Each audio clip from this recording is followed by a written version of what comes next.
15 minute ধরে নাড়ছি, সে পিঙ্কি রয়ে গেছে। গ্যাসটা না জ্বালালে গোলাপি আর সোনালি হবে না। মাছের ঝোল চালচিত্রর পরে এবার রান্নাবাটি। প্রতিম ডি গুপ্তর পরিচালনায় আগামী 7ই নভেম্বর আমাদের কাছাকাছি প্রেক্ষাগৃহগুলোতে এই সিনেমাখানি মুক্তি পেতে চলেছে। এটা একটা ভালোবাসার সিনেমা, ভালো লাগার সিনেমা। টিজারটি দেখে তার রিভিউ করার সময় বেশ কিছু জায়গা তুলে ধরেছিলাম। একটা ছোট্ট গল্প, যেই গল্পখানি আমাদের অতি পরিচিত গল্প।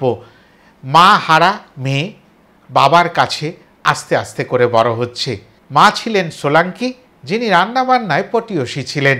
আর ওই ঋত্বিক চক্রবর্তী আর সোলাঙ্কির একমাত্র মেয়ে মোহর, সে যখনই মা রান্না করত তার পেছনে একেবারে আষ্টে পৃষ্ঠে জড়িয়ে থাকতো আর দেখতে চাইতো মা কিভাবে কত সুস্বাদু রান্নাগুলো করছেন। আর এই দেখতে দেখতে যখন তার বেড়ে ওঠা, ঠিক সেই মুহূর্তে মা চলে গেলেন।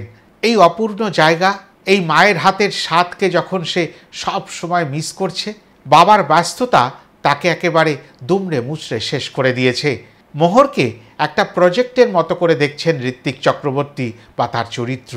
আর সেখানেই প্রশ্ন উঠে যাচ্ছে সমাজের কাছে, প্রশ্ন তুলছে তার মেয়ে মোহরও। মোহর বলছেন, বাবা তোমাকে আমি পুজোর সময় পাই না, আমি তোমাকে কোনো ছুটির দিনে পাই না, আমার জন্মদিনে পাই না, কোনো সময় পাই না, তবুও তুমি বাবা। আমার তো ভয় লাগে তুমি কোনো সময় আবার নতুন করে বিয়ে শাদী করে ফেলো, নতুন মা নিয়ে আসো। আর তাতে ঋত্বিক একটু অবাক হচ্ছে, বেদনা হচ্ছে যে আমি তো চেষ্টা করছি আমার মতো করে, কিন্তু কেন পারছি না।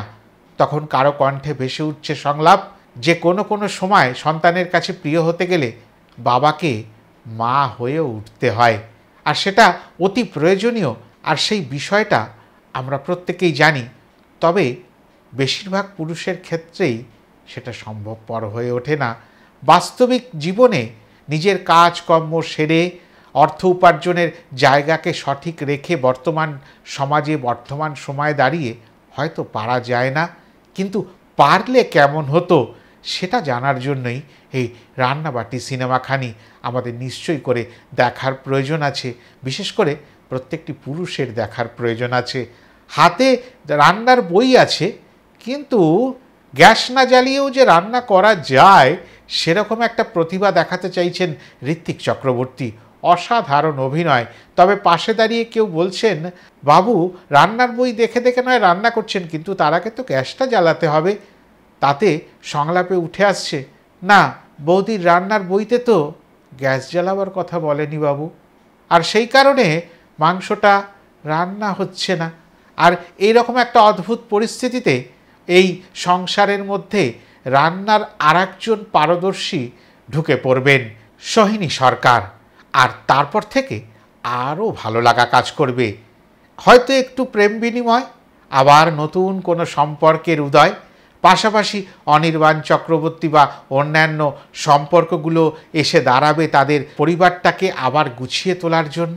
অনেক কিছুই ঘটবে একটু একটু করে, সেইটাই ট্রেলারের মধ্যে তুলে ধরা হচ্ছে।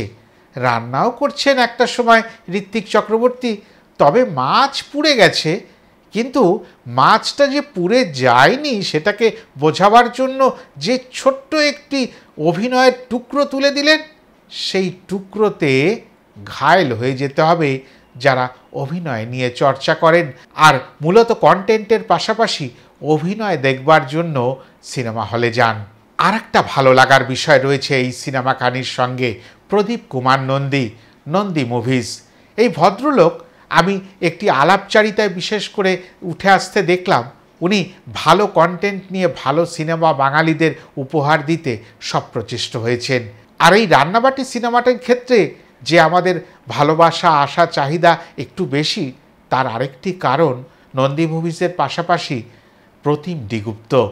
তার হাতের যেসব ছোঁয়া আমরা পেয়েছি সেগুলোতে এখনও আমাদের মন মজে রয়েছে।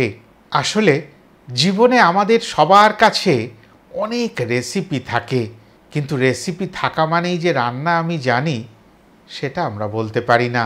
বইয়ে, বায়োস্কোপে, সিরিয়ালে, ওটিটি প্ল্যাটফর্মে অনেক পদ্ধতি বলে দেওয়া থাকে, কিন্তু সংসারকে সুন্দর করে ধরে রাখতে গেলে যে বিশেষ পদ্ধতির প্রয়োজন, সে পদ্ধতি আমরা হয়তো সঠিকভাবে জানি না। আর সেটা শিখতে গেলে এই রান্নাবাটি সিনেমাখানি আমাদের নিশ্চয়ই করে দেখতে হবে। ভিডিওখানি ভালো লাগলে লাইক, হাইপ, কমেন্ট, শেয়ার এগুলো করে দেবেন। একটু কমেন্ট করবেন। কমেন্ট না করলে বুঝতে পারি না আপনাদের আদৌ ভালো লাগলো কি না। খারাপ লাগলেও লিখবেন যে জঘন্য, আপনার দ্বারা হবে না। আর যারা চ্যানেলটি সাবস্ক্রাইব করেননি, সাবস্ক্রাইব করে নেবেন। যারা ফেসবুক পেজে দেখছেন তারা পেজটা ফলো করে নেবেন। নমস্কার।